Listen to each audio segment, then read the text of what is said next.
La devise que nous défendons depuis le début, c'est que les migrants ont un rôle à jouer dans le développement. Ça ne veut pas être vrai pour les Marocains et Marocaines, et pas vrai pour les autres.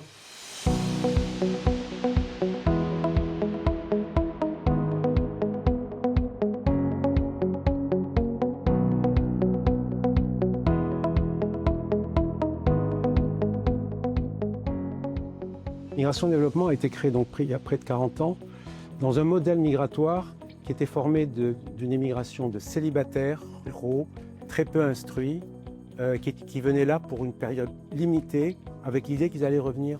Et on peut dire aujourd'hui que la rencontre de ce 26 avril, c'est aussi pour faire le point sur toutes ces mutations qui ont affecté les migrations en général et la migration marocaine en particulier.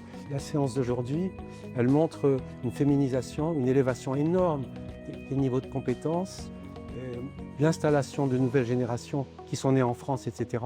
Et l'idée, c'est aussi de renvoyer à la diaspora marocaine les analyses, les impressions, etc. qu'on a pu recueillir, qu'on aura pu recueillir aujourd'hui.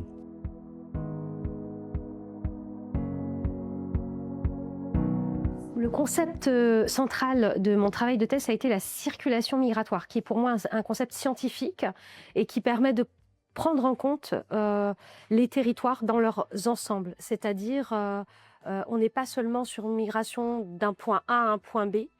Donc c'est vraiment une forme de kaléidoscope spatial où le migrant circule à travers plusieurs territoires.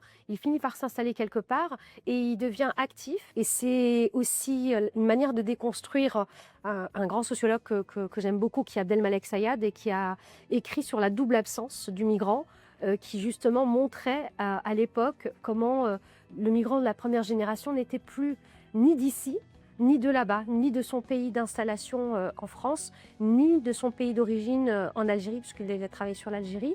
Et l'idée, c'était de dire que ces migrants aujourd'hui, c'est aussi des migrants qui participent au développement de leur pays d'origine, mais qui participent aussi à la vie de leur cité en France et qui sont des élus, comme pouvait l'être le cercle Eugène Delacroix, qui était présent sur la table ronde que j'ai animée.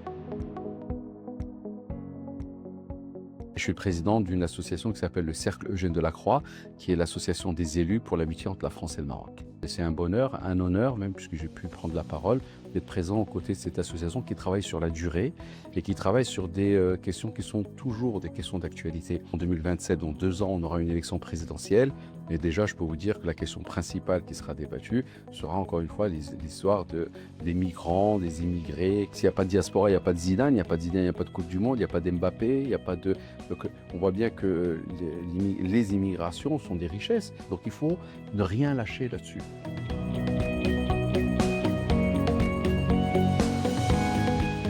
Je fais partie de l'association ASCA, donc ASCA, Association Sociale Sportive Culturelle Amazigh. L'association a été créée par des jeunes qui viennent de partout. Le but, c'est de donner un retour d'expérience à ces villages-là. Comme on a eu notre chance, donc on a réussi, et pourquoi pas donner une chance aux autres. Ça nous fera plaisir d'apprendre de migration individuelle. Concorde Marocaine est une jeune association qui répond à l'appel de Sa Majesté lors du discours du 49e anniversaire de la Marche verte.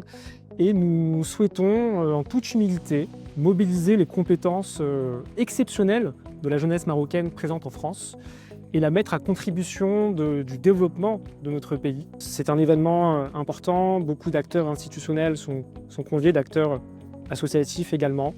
Donc nous avons de belles opportunités de rencontres.